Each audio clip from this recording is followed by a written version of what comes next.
Cuando mi esposo falleció, Emiliano tenía 8 años. Apenas una semana antes habíamos celebrado su cumpleaños. Los globos todavía colgaban desinflados del techo cuando recibí la llamada.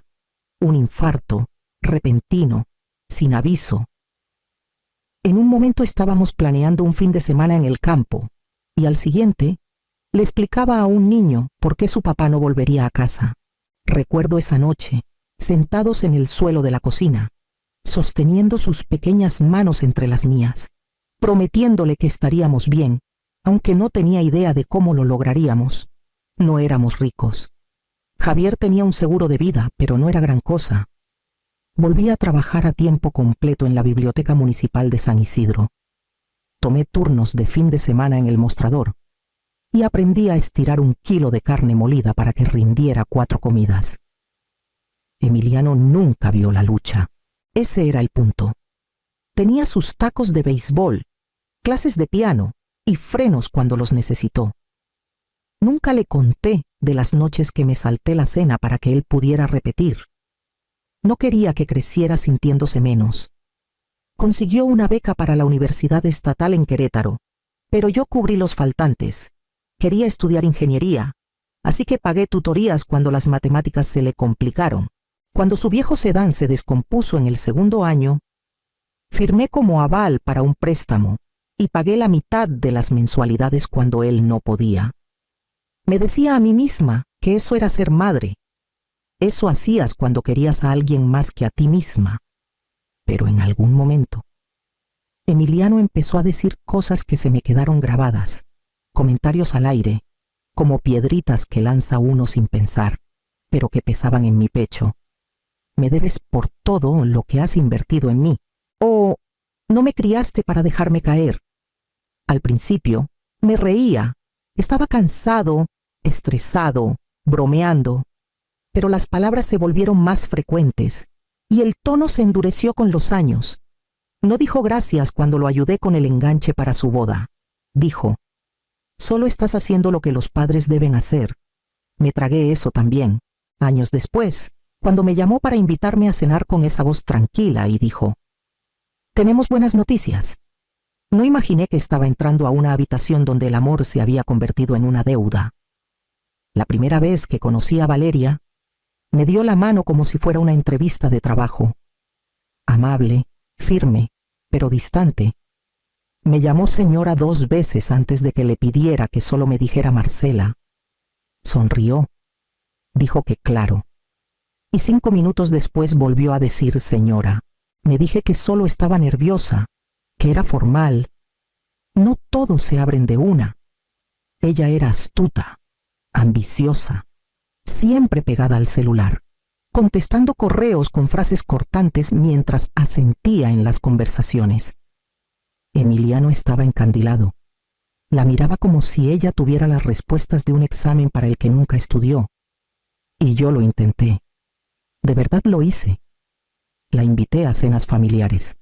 Pregunté por su trabajo. Elogié cómo manejaba los cambios de humor de mi hijo. Pero no importaba lo que hiciera.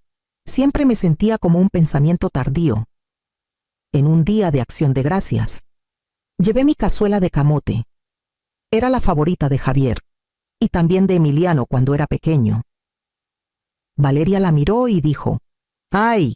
Aquí no ponemos bombones en las verduras. Pero gracias». La guardó en el refri y nunca la sacó. Ese fue el año en que empecé a llegar tarde a las fiestas, ya con el estómago lleno. Luego llegó la bebé, mi nieta, Camila, suave, con ojos grandes y perfecta. Esperé 6 horas afuera de la sala de partos. Cuando por fin me dejaron entrar, Valeria sostenía a Camila como si fuera de cristal, y cuando extendí los brazos, la apartó. Mejor esperamos a que crezca un poco, dijo. Los recién nacidos tienen el sistema inmune frágil. Asentí. Me había lavado las manos 2 veces. No dije nada. Se volvió rutina. Llevaba ropa, pero ya tenían de todo. Ofrecía cuidar a la niña, pero tenían sus sistemas. No me echaban, no directamente. Solo me iban dejando de lado, como un mueble que ya no encaja en el espacio. Emiliano también cambió. Empezó a decir cosas como, no hace falta que vengas hasta acá, o, a Valeria le gusta hacer las cosas a su manera. Sonreí. Seguí sonriendo. Me dije que estaban creando su propio ritmo, que no necesitaba estar en el centro. Pero cuando me invitaron a cenar ese martes y dijeron, tenemos buenas noticias, pensé que tal vez esta vez sería diferente. Emiliano me llamó un martes por la tarde. Su voz era alegre, ensayada. Tenemos buenas noticias. Mamá, ¿vienes a cenar esta noche? Pregunté si era por Camila. No exactamente, dijo, pero te va a alegrar. Llevé una botella de vino, aunque dudaba que Valeria la tomara. Ella abrió la puerta. Sonrió como si apenas recordara quién era, y me invitó a pasar. La mesa ya estaba puesta. Camila dormía en su cuarto, y la comida estaba servida, nada casero. Emiliano sirvió agua, no vino. Charlamos de cosas ligeras mientras comíamos pollo rostizado y cuscús, de esos que vienen en caja y con buena intención. Valeria habló de su próximo lanzamiento de producto. Emiliano mencionó un proyecto reciente en el trabajo. Asentí. Hice preguntas. Seguí el ritmo. Después de recoger los platos, Valeria sacó una carpeta manila y la puso frente a mí como si fuera el menú de postres. Esto, dijo Emiliano, tocando la carpeta, es la buena noticia. La abrí. Documentos de hipoteca. Una casa de 3 recámaras, en un fraccionamiento que no conocía, construcción nueva, jardín grande. Levanté la mirada, confundida. La compramos la semana pasada, dijo Valeria, sonriendo. Camila va a tener un patio para jugar. Es un gran paso para nosotros. Es hermosa, dije, y lo dije en serio. No sabía qué estaban buscando. Queríamos que fuera sorpresa, dijo Emiliano.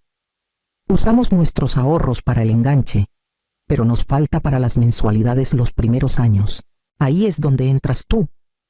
Parpadeé. Emiliano se inclinó hacia adelante. Has ahorrado por años, mamá. No tienes hipoteca, ni deuda de coche. Tiene sentido. Es hora de invertir en el futuro de tu familia. Valeria añadió. Has dicho que quieres hacer más por Camila. Bueno, aquí está. Estabilidad para ella. Miré los papeles. Los números estaban alineados como dominós. Tasas de interés, plazos. Mi nombre ni siquiera estaba en la escritura. Emiliano se encogió de hombros. De todos modos, no tienes a quién más dejárselo. No respondí. No podía. Solo miré a mi hijo y me pregunté cuándo dejó de pedir y empezó a esperar. Dejé la carpeta en la mesa, intacta, y dije que lo pensaría. Pero al salir al aire de la noche, supe mi respuesta. Llamé a Emiliano a la mañana siguiente. No ensayé lo que diría. Solo le dije la verdad. No puedo hacerme cargo de su hipoteca, dije en voz baja. Eso no es algo que acordé. No es algo que pueda hacer. Hubo una pausa. Luego, entonces eso es todo. Su voz no estaba enojada, solo plana, como si hubiera fallado una prueba que no sabía que estaba tomando. Después de todo, Emiliano, dije, te quiero. Quiero a Camila, pero esto no es amor, es presión. No respondió, solo colgó. El silencio no duró mucho. Para el fin de semana, mi teléfono empezó a sonar números que no veía en años. Mi prima Leticia, que manda tarjetas navideñas pero nunca llama, dejó un mensaje diciendo que estaba impactada y decepcionada. Una mujer llamada Consuelo, de mi antiguo grupo de la iglesia, dijo que estaba orando para que mi corazón frío se ablandara. Hasta mi viejo vecino Raúl, que una vez pidió prestada mi sopladora de hojas y nunca la devolvió, me mandó un mensaje diciendo que debía recordar para qué está la familia. No entendía cómo lo sabían. Luego alguien me reenvió la publicación de Emiliano. Hay quienes prefieren guardar su comodidad antes que ayudar a que su nieta esté segura. Seguimos adelante de todos modos. Sin nombres, claro. pero todos sabían. No comenté, no me defendí. Me dije que la gente ve lo que quiere ver, que la dignidad, cuando la empujan, puede volverse invisible. Pero me fue desgastando. Cada mensaje de voz, cada texto cargado de culpa, cada consejo no pedido de personas que no tenían idea de lo que me pedían. Ninguno había abierto esa carpeta. Ninguno conocía los números. Ninguno había visto a su único hijo mirarlos a los ojos y hablar como cobrador de deudas. En el supermercado, la señora Vargas de la iglesia me preguntó si estaba bien con una sonrisa de lástima. Le dije que sí, y me fui antes de que dijera más. No dormí mucho esa semana. Seguía revisando mi teléfono aunque lo había silenciado. Una parte de mí aún esperaba que Emiliano llamara de nuevo. Esta vez con algo que se pareciera al amor. Pero cuando llegó el sobre grueso, pesado, con sellos legales, entendí que no había terminado. Ni de cerca. Llegó un jueves, un sobre grueso, color crema, con una etiqueta impresa y sin remitente. Al principio pensé que era algo de seguros papeles de Medicare o folletos de cuidado a largo plazo, pero al abrirlo, la primera palabra que vi fue demandante. Emiliano Vargas, contra Marcela Vargas. Mis manos se helaron. Me senté. Leí la primera página y luego la leí de nuevo. Una demanda civil. 5 millones de pesos. ¿Por qué? Por reembolso de gastos de crianza, por costos de educación e inversión médica, por servicios de apoyo emocional brindados por el hogar del demandante. Pasé a la lista detallada. 120,000 pesos por frenos, 230,000 pesos por suplemento de colegiatura de primaria y secundaria, 35,000 pesos por vacaciones familiares, y luego, el que me detuvo 850,000 pesos por trabajo emocional, incluyendo actividades de vínculo parental. Sentí algo endurecerse en mi pecho, no como un corazón roto, sino algo más pesado. Mi hijo había convertido mi amor en un libro de contabilidad. No lloré. Llamé a Carmen, mi suegra, y le pedí el número del abogado que los ayudó con su testamento. Se llamaba Laura Méndez. La conocí a la mañana siguiente. Ella revisó los documentos, su rostro sin expresión. Cuando terminó, cerró la carpeta y me miró por encima de sus lentes. No están demandando por justicia, dijo. Están demandando para acorralarte. Esto es por presión, no por ley. ¿Hay alguna posibilidad de que ganen no legalmente, pero emocionalmente? Hizo una pausa. Esa es otra pregunta. Asentí. ¿Qué hacemos? Nos preparamos y peleamos. Salí de su oficina con una carpeta propia. Esa tarde reuní recibos viejos, escaneé transferencias bancarias, imprimí correos, años de generosidad silenciosa ahora cuestionada. Un cheque de 50,000 pesos para ayudar a Emiliano y Valeria cuando se les descompuso el calentador. 15,000 pesos para la cuna de Camila. La firma como aval para el primer coche de Emiliano. No había guardado los registros para protegerme.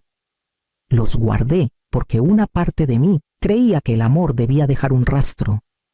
Y ahora tendría que seguir ese rastro hasta la corte. El juzgado olía a polvo y desinfectante. Me senté entre Carmen y Tomás, sus manos cruzadas en el regazo como si estuviéramos en misa. Carmen llevaba sus perlas. Tomás no había dicho mucho desde que llegamos, pero me dio una palmada en el hombro cuando llamaron mi nombre para acercarme al estrado.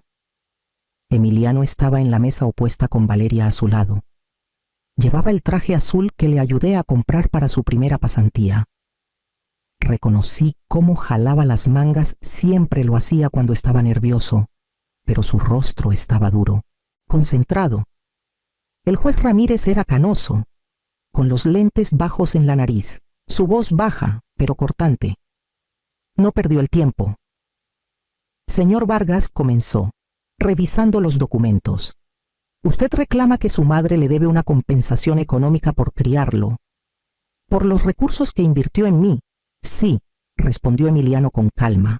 Educación, comida, tiempo, todo. ¿Y ella pagó su colegiatura universitaria? Una parte, dijo, pero no todo. ¿Alguna vez ella le pidió dinero prestado? No. ¿Alguna vez expresó que criarlo era condicional, que requeriría un reembolso? No. Pero entonces, ¿por qué no pidió ayuda antes de presentar esta demanda? Emiliano miró a Valeria, luego al juez, porque sabíamos que diría que no. Desde el estrado, Ramírez se inclinó ligeramente. Sabían que diría que no, y decidieron obligarla por medios legales. Está jubilada, dijo Valeria de repente. Vive sola. Ese dinero está ahí sin usarse. No es como si lo necesitara. La sala se quedó en silencio. El juez Ramírez me miró. Señora Vargas, ¿es eso cierto? ¿Está usted financieramente estable? ¿Vivo dentro de mis posibilidades? Dije. Y los he ayudado antes libremente, sin condiciones. Laura, mi abogada, pasó la carpeta que preparamos, estados de transferencias, cartas, la lista de todo lo que había pagado a lo largo de los años. El juez la tomó en silencio. Entiendo, dijo finalmente. Eso es todo por ahora. Mientras nos levantábamos para el receso, Carmen tomó mi mano. Su agarre era pequeño pero firme. Y al otro lado de la sala, vi a Emiliano evitar mi mirada por primera vez desde que esto comenzó. Aún faltaba más. Pero algo en la sala había cambiado. Cuando el juicio se reanudó después del almuerzo, Laura se levantó con nuestra carpeta en la mano. No alzó la voz ni dramatizó. Solo expuso los hechos, uno por uno, como si pusiera ladrillos en línea recta. Señor juez, comenzó. La demandada ha sido financieramente independiente desde los 18 años. Además, ha brindado apoyo financiero directo al demandante y su esposa durante la última década. Entregó el primer set de documentos al secretario Registros de Colegiaturas de la Universidad de Emiliano, mostrando pagos hechos desde mi cuenta. La señora Vargas cubrió los faltantes no cubiertos por becas y préstamos, sumando poco más de 500,000 pesos. Luego vinieron los contratos de renta. Laura señaló los documentos firmados donde yo había sido garante y las transferencias bancarias, pagos de renta en los primeros años cuando Emiliano empezaba. Después, las facturas del hospital. En 2019, la señora Vargas transfirió 160,000 pesos a la esposa del demandante, Valeria Vargas, para ayudar con los gastos médicos de su madre. No se pidió reembolso. Vi a Emiliano moverse en su asiento, la mandíbula tensa. Valeria cruzó los brazos. Laura terminó su presentación y se sentó.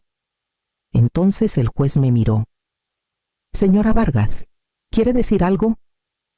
Me levanté lentamente. Sí, señor juez. Solo esto, el amor no es un préstamo. No llevé la cuenta porque esperaba algo a cambio. Llevé la cuenta porque estaba orgullosa de poder ayudar. Y nunca pensé que estaría aquí defendiendo lo que di libremente. Asintió. Entendido. Luego, mirando a Emiliano, preguntó, si su madre ya ha dado tanto, ¿por qué exige más? Emiliano miró la mesa. Tengo una hija, dijo finalmente. Solo quería asegurarme de que estuviera segura. El juez no se inmutó. ¿Y creía que la estabilidad financiera de su madre era su plan de seguro? Nadie respondió. La sala se quedó en silencio por un momento demasiado largo. Luego el juez cerró la carpeta. Volveré con mi fallo en breve. Me senté, sin saber cómo sería la justicia, pero sabiendo que, por primera vez, había dicho todo lo que necesitaba decir. Y cuando llegó el veredicto, lo hizo sin ceremonias. El juez Ramírez regresó 20 minutos después. No revolvió papeles ni creó suspenso. Simplemente leyó su decisión como quien termina una frase escrita mucho antes de entrar a la sala. Considero que la demanda del demandante carece de mérito. La obligación de un padre de criar a un hijo no se traduce en una deuda financiera que ese hijo deba en la edad adulta. Además, Las pruebas presentadas demuestran que la señora Vargas ya ha proporcionado una asistencia financiera significativa, mucho más allá de lo que se podría esperar razonablemente. Hizo una pausa, luego añadió: francamente, encuentro la naturaleza de esta demanda especialmente a la luz de esa historia explotadora y profundamente decepcionante. Caso desestimado. El mazo golpeó una vez. Eso fue todo. No lloré, no suspiré, solo me quedé quieta mientras Emiliano recogía sus papeles sin mirarme. Valeria se quedó un momento más, mirando al juez como si le hubieran robado algo. Luego dio media vuelta y salió delante de él. Él la siguió. No miró atrás. Carmen tomó mi mano. Sus dedos suaves y cálidos. «Por fin estás libre», susurró. Pero la libertad no se sentía como pensaba. No era ligera ni limpia. Era como el lento vaciamiento de algo que no sabía que seguía sosteniendo esperanza. Salimos al pasillo. No había reporteros esperando. Nadie aplaudió. Solo el sonido de tacones en el suelo y el zumbido bajo de una máquina expendedora en la esquina. Miré la carpeta que aún sostenía y me pregunté qué parte de mí pensó que esto se sentiría como abrir una puerta. En cambio, se sintió como una cerrándose para siempre detrás de mí. Tomás ofreció manejar. Carmen insistió en parar por un pastel, como si hubiéramos terminado un día largo de mandados y no el desmoronamiento de lo que una vez fue mi familia. Dije que sí, no porque tuviera hambre, sino porque el pastel significaba normalidad, y en ese momento no sabía qué más pedir. Esa noche, justo cuando empezaba a imaginar que el silencio regresaría a mi vida, llegó el siguiente mensaje, uno que dejó claro que Emiliano no había terminado. Habían pasado 3 meses desde el juicio. Las hojas habían cambiado, y pinté la recámara de invitados de un gris suave. No para visitas, sino para mí. Un lugar para sentarme con libros y luz, para sentir que había reclamado algo pequeño. Había vuelto a dormir toda la noche. La casa estaba silenciosa. Mis pensamientos habían dejado de correr. Entonces llegó el correo. Sin asunto. Solo esto. Ahora que tienes espacio de sobra, creemos que es hora de que Valeria y la bebé se muden contigo. Sería más fácil para todos. Avísanos qué te parece. Sin saludo. Sin disculpa. Ni siquiera un signo de interrogación. Lo leí 2 veces, mirando la pantalla como si las palabras pudieran reordenarse en algo más humano. No lo hicieron. No mencionaron la demanda. No reconocieron el juzgado, las acusaciones, los meses de silencio. Solo suposición. Exigencia, pura y simple. Yo tenía espacio. Ellos lo necesitaban. Por lo tanto, era suyo. No me enojé. No lloré. Solo sentí una calma fría asentarse en mi pecho. Escribí mi respuesta despacio. Cada palabra elegida con cuidado. Esta es una línea final. No recibiré a Valeria ni a la bebé. Cualquier contacto de esta naturaleza será considerado acoso. No me escriban de nuevo. Luego di enviar. Y bloqueé la dirección. Preparé té después. La casa seguía silenciosa. Las paredes no resonaban con acusaciones. La tetera silbó. La taza calentó mis manos y por primera vez no tuve que explicarme ante nadie. Esa noche me senté en la recámara de invitados, las paredes grises iluminadas por el sol tardío. Miré los libros que había colocado, la pequeña silla de madera que Javier construyó antes de que naciera Emiliano, la colcha que Carmen me dio la Navidad pasada. Nada extravagante, nada grandioso, pero era mío. Y nadie podía reclamarlo con un contrato o una petición cargada de culpa. Y en ese espacio silencioso, comencé a imaginar qué significaría construir una vida que no respondiera a nadie más que a mí. Pinté la cocina de amarillo. No el tono suave que había planeado, era más brillante, más soleado, casi audaz, hacía que la habitación se sintiera viva por las mañanas. Planté tomates en el patio trasero, puse albahaca en el alféizar los domingos. Carmen y Tomás venían a tomar té, y nos sentábamos en el porche intercambiando historias viejas que no pedían nada a cambio. Adopté un perro del refugio. Se llamaba Bruno. Era tranquilo, mayor, y me seguía de cuarto en cuarto como si no pudiera creer que por fin había encontrado a alguien que no esperaba que actuara. Nos entendíamos. Nadie preguntó por qué no hablaba con Emiliano. Nadie sugirió reconciliación. El silencio entre nosotros se había vuelto algo sólido. No solo ausencia, sino decisión. Extrañaba al niño que solía ser. No extrañaba al hombre en que se convirtió. Pensé que la paz sería triunfal, como un desfile al final de una larga batalla. Pero no lo fue. Era café al amanecer, el ronquido suave de Bruno a mis pies, el sonido de mi propia respiración, firme y sin prisa. Era saber que nadie me llamaría con una crisis que no creé, que nadie vendría a pedirme nada, no hoy. Tal vez la paz no es ruidosa, tal vez solo suena como tu nombre no siendo llamado cuando alguien necesita algo. El estacionamiento estaba casi desierto. La noche del desierto fresca contra mi piel, mientras corría hacia mi viejo sedán. La única farola parpadeaba, proyectando sombras largas sobre el asfalto agrietado. Me había quedado demasiado tiempo en la oficina, revisando facturas hasta que los números se volvieron borrosos. Todo lo que quería ahora era el corto trayecto a casa y la calma del silencio.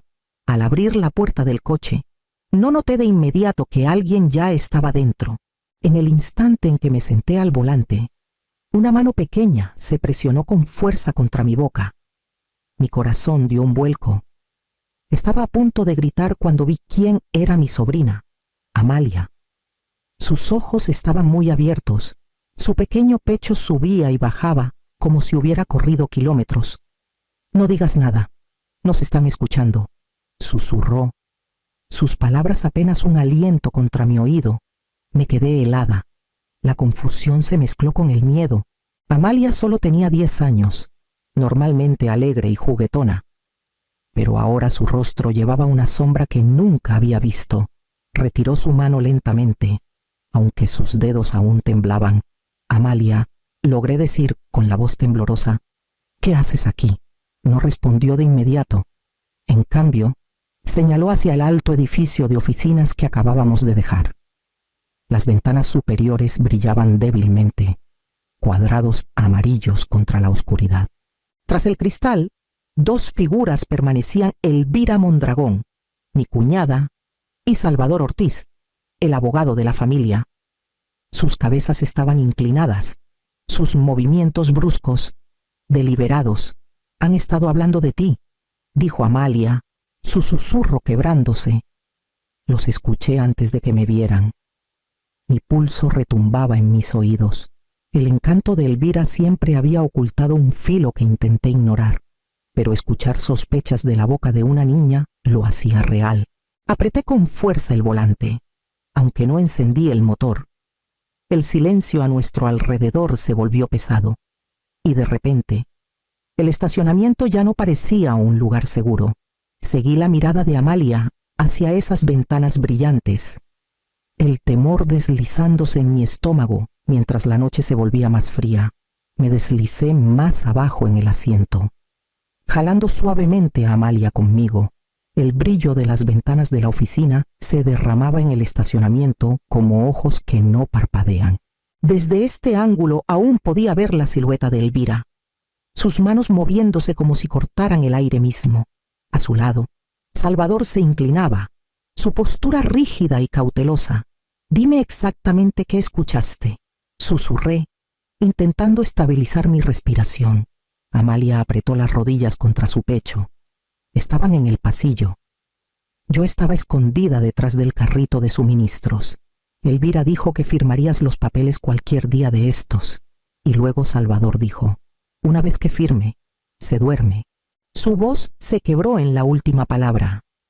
Como si repetirla cargara su propio peso, la frase me golpeó como un puñetazo.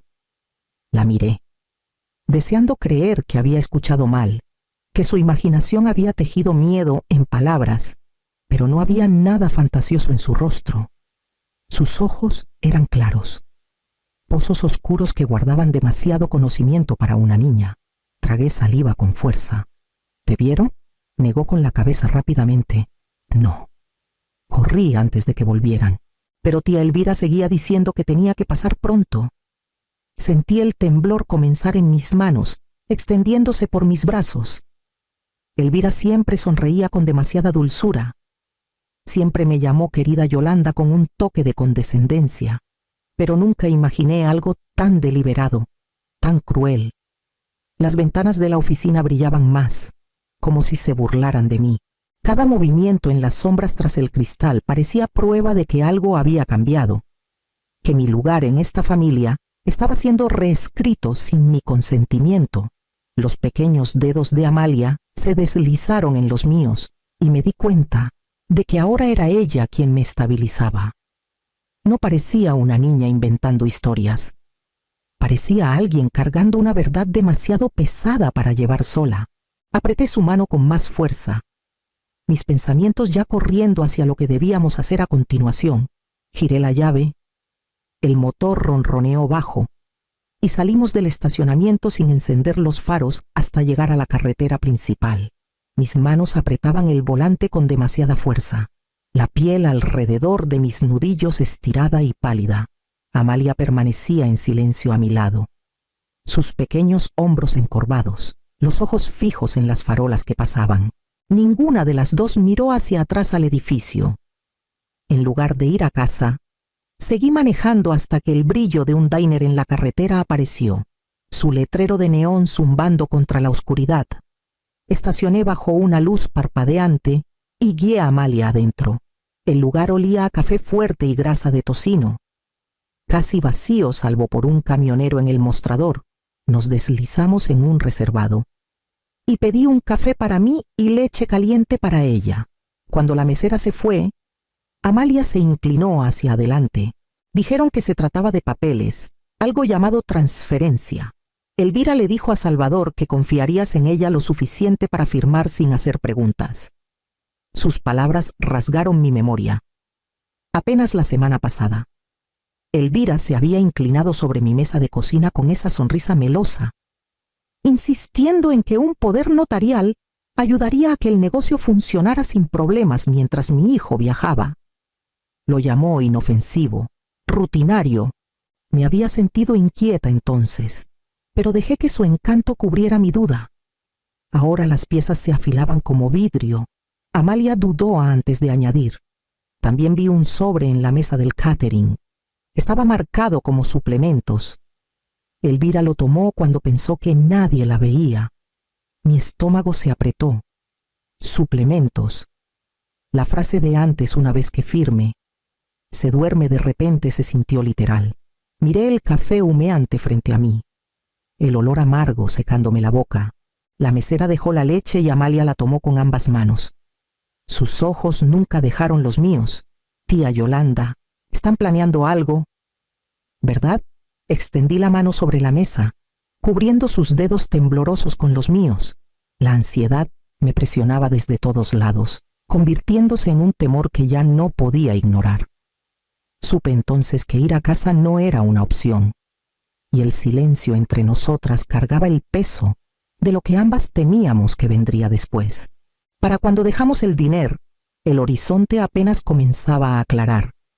Una tenue cinta gris sobre el desierto de Chihuahua. Llevé a Amalia a la casa de su madre, en San Miguel de Allende, y la vi entrar sigilosamente, no queriendo involucrarla más en lo que comenzaba a desentrañar. Mi propia casa en Querétaro se sentía más fría de lo usual cuando entré. Aunque el aire aún estaba cálido por la noche, no dormí. En cambio, saqué la caja fuerte del closet del pasillo y esparcí su contenido sobre la mesa de la cocina. Certificados de acciones, contratos originales y escrituras, todos los huesos de papel de una vida de trabajo. Con manos cuidadosas, los metí en una bolsa ignífuga. La escondí detrás de una pila de sábanas en el closet de mi habitación y coloqué una pequeña grabadora digital en el cajón del escritorio, donde a Elvira le gustaba sentarse. Luego vino la computadora. Escaneé y adjunté archivos a un correo seguro dirigido a una contadora independiente en Ciudad de México. Una mujer con la que había trabajado años atrás. Alguien fuera del alcance de la familia. Mis dedos dudaron antes de presionar enviar, pero una vez que lo hice, una calma se asentó en mí. La primera piedra se había movido. El silencio de la casa solo se rompía por el zumbido del refrigerador mientras abría el software de contabilidad. Línea tras línea de gastos llenaban la pantalla. A primera vista todo parecía normal, pero comenzaron a surgir patrones. Una serie de facturas de consultoría, cada una a nombre de alguien que apenas reconocía a Paloma Rivas, aparecían a intervalos regulares. Las cantidades eran infladas, mucho más altas de lo que cualquier consultor debería cobrar. Y las descripciones eran vagas. Asesoría de bienestar o apoyo estratégico. Me recosté, presionando las yemas de los dedos contra mi sien. Paloma Rivas. Nunca la había contratado. Dudaba que alguna vez hubiera pisado la oficina. La realización dejó un sabor amargo en mi boca. El reloj en la pared marcó más allá de las 4 de la mañana.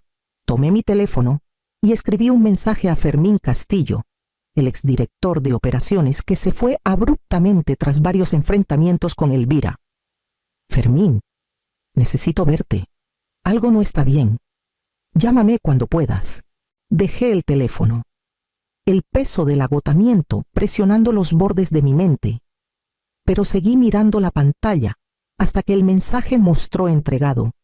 Sabiendo que las grietas ya no eran finas, se estaban extendiendo. Para cuando llegué a la oficina en el centro de Querétaro, el sol del desierto apenas había salido. Su luz filtrándose por las amplias ventanas de la sala de juntas. Elvira ya estaba allí, acomodando una bandeja de pan dulce sobre la mesa pulida, como si esto fuera una celebración en lugar de una reunión. Una tetera de cerámica humeaba suavemente a su lado.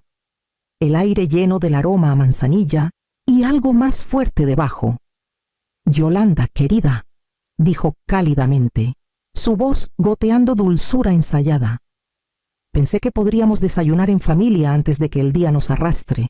Sobre la mesa había una carpeta de cuero, perfectamente etiquetada. Su lomo alineado con precisión con el borde de su plato. No necesitaba abrirla para saber qué contenía. Salvador Ortiz estaba sentado frente a ella, hojeando papeles sin levantar la vista. Su silencio decía más que las palabras. Forcé una sonrisa y tomé asiento. Esto parece muy elaborado para un simple desayuno. Elvira deslizó un plato hacia mí, sus pulseras tintineando suavemente. Has estado trabajando demasiado. Solo un té, unos pastelitos y unas firmas para hacerte la vida más fácil. Nada más. Sus manos se movieron con facilidad deliberada, vertiendo el líquido ámbar en mi taza. Un leve aroma floral subió, con un trasfondo que me apretó la garganta. Dejé la taza sin tocar, cruzando las manos en mi regazo. Documentos rutinarios, continuó, empujando la carpeta más cerca. Poder notarial, una cláusula de transferencia menor. Salvador puede confirmar que todo está en orden. Salvador carraspeó, pero mantuvo los ojos en el papel frente a él. Sí, procedimiento estándar. Su voz no tenía convicción. Un leve roce detrás de mí llamó mi atención. Amalia había entrado sigilosamente en la sala, sus ojos saltando hacia las altas ventanas. Tiró de mi manga y susurró tan bajo que apenas la oí. Hay una camioneta negra afuera. Han estado allí desde que llegaste. Nos están vigilando. Mi pecho se apretó. El aire en la sala de repente más pesado, como si las paredes de cristal se hubieran cerrado. La sonrisa de Elvira permaneció fija, pero su mirada se agudizó. Captando el destello de duda en mi expresión, descansé mi mano suavemente sobre la de Amalia, estabilizándola, y con la otra Deslicé la taza de té sin tocar unos centímetros más lejos, sabiendo que necesitaría cada gramo de claridad para lo que venía. Fermín me encontró en la entrada lateral del Hospital Ángeles en Querétaro. Su expresión seria pero firme. Llevaba una carpeta delgada bajo el brazo, del tipo que puede cambiar la forma de una vida. Revisé las facturas que marcaste, dijo mientras entrábamos al ala de registros. Las luces fluorescentes zumbando arriba. Todas están vinculadas a alguien llamada Paloma Rivas. Abrió la carpeta, mostrando línea tras línea de cargos inflados etiquetados como servicios de consultoría, excepto que Paloma no es consultora. Es la terapeuta privada de Elvira. Los pagos son sobornos disfrazados de gastos comerciales. Sentí que el suelo se inclinaba debajo de mí.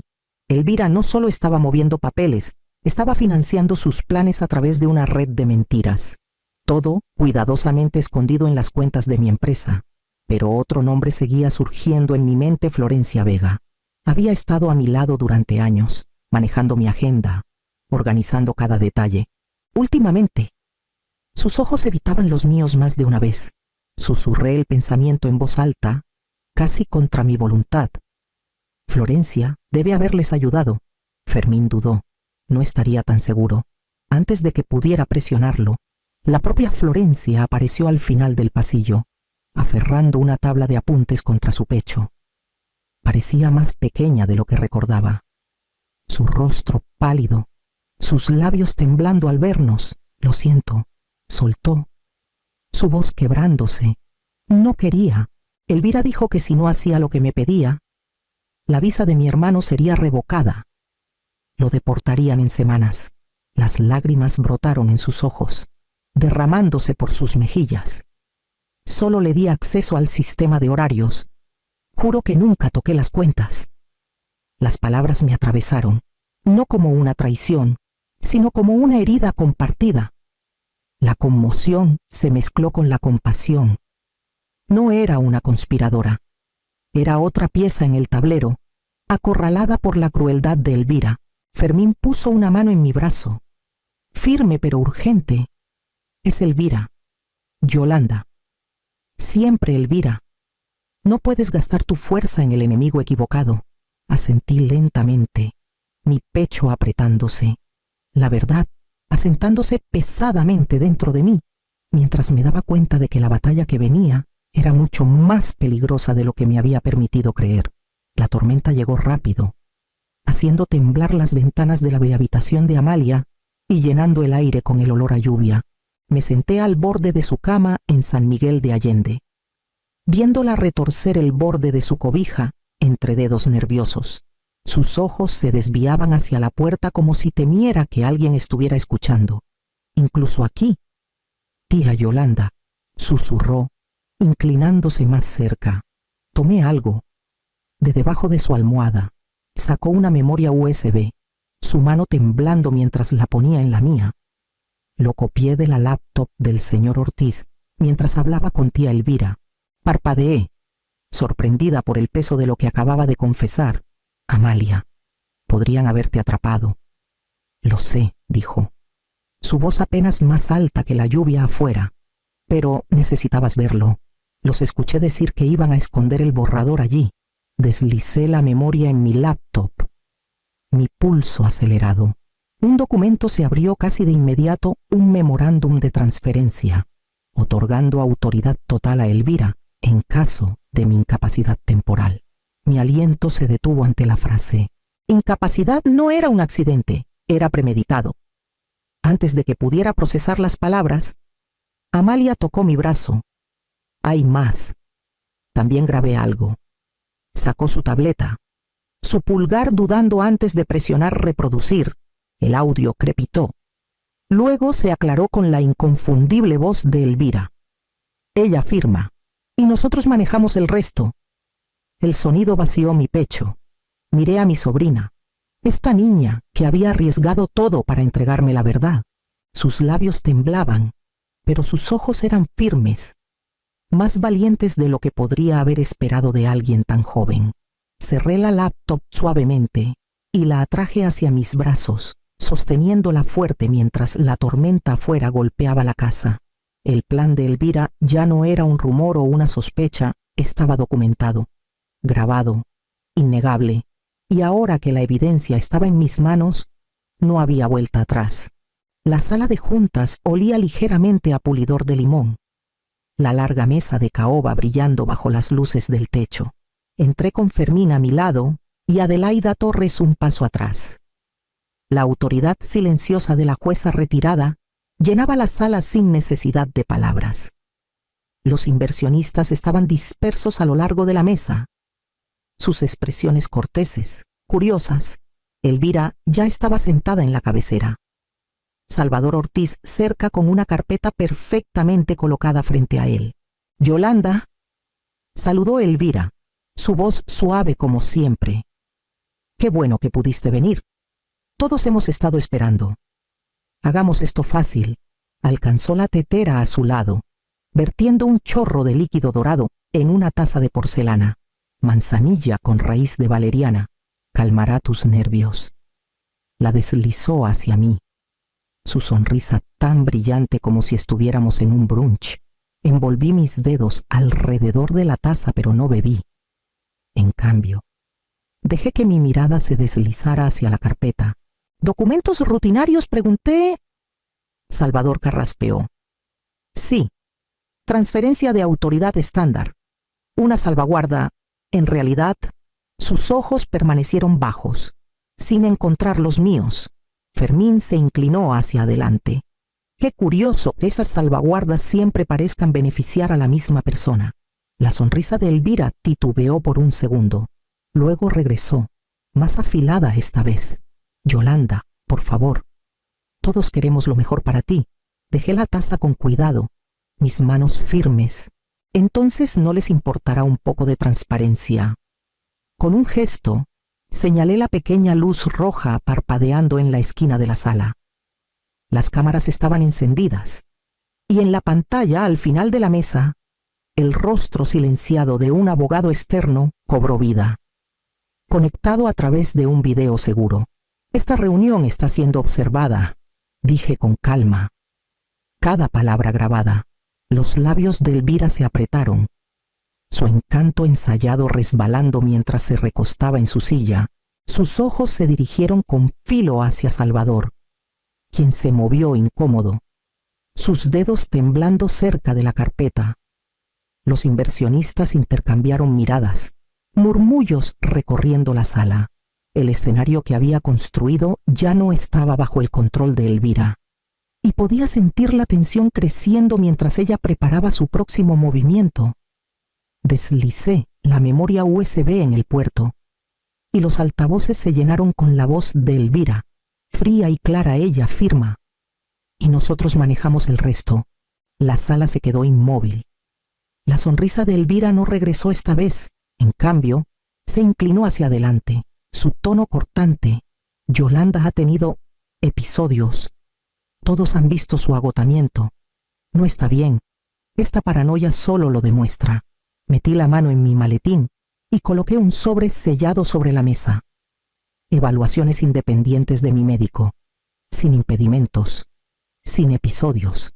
Encontré la mirada de cada inversionista, dejando que el silencio se prolongara hasta que los papeles pasaron por la fila. Fermín se puso de pie entonces, colocando una segunda carpeta frente al grupo.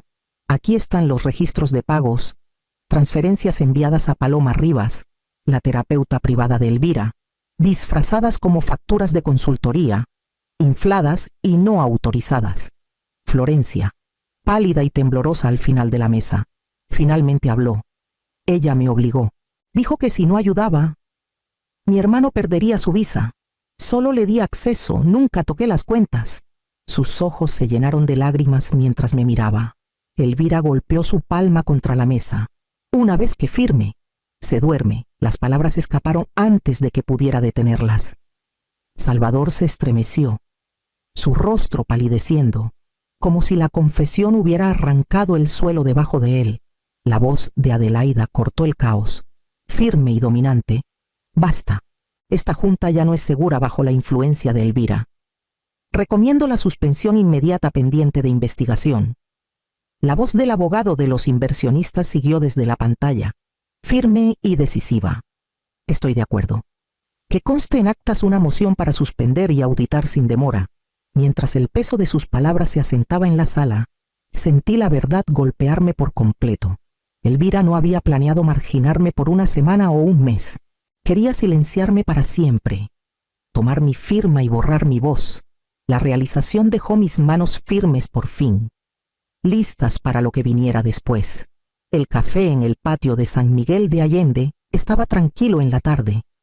El sonido de una fuente gorgoteando entre ráfagas de viento cálido del desierto. Me senté en una mesa sombreada, el vapor de mi café subiendo en espiral, viendo la vida moverse de nuevo sin la sombra que me había perseguido durante semanas. Elvira se había ido, suspendida de todos sus roles, su encanto despojado hasta quedar en nada una vez que la Junta la vio desenmascarada. Salvador, pálido y tembloroso, ahora respondía preguntas a los investigadores en lugar de hacérmelas a mí.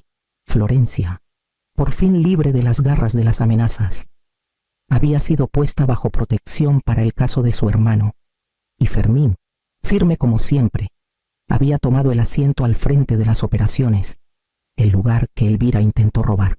Había pasado los últimos días redactando algo propio, no documentos de rendición, sino el comienzo de un fondo para proteger a denunciantes en pequeños negocios familiares. Nadie debería sentirse solo cuando se le exige silencio. Amalia apareció por el camino de piedra, sus tenis golpeando contra las baldosas del patio, su cabello captando la luz. Se deslizó en el asiento a mi lado, sus ojos brillantes. Toqué su mano, calmando la energía que irradiaba de ella. Tu voz nos salvó, le dije suavemente. Sonrió, aunque sus hombros solo se relajaron después de escucharlo en voz alta.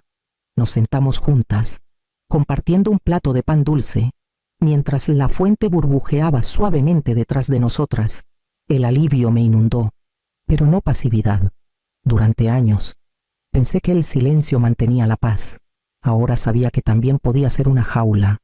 El silencio me había salvado una vez, pero sería mi voz la que me llevaría adelante. Y esta vez no dejaría que nadie me la quitara.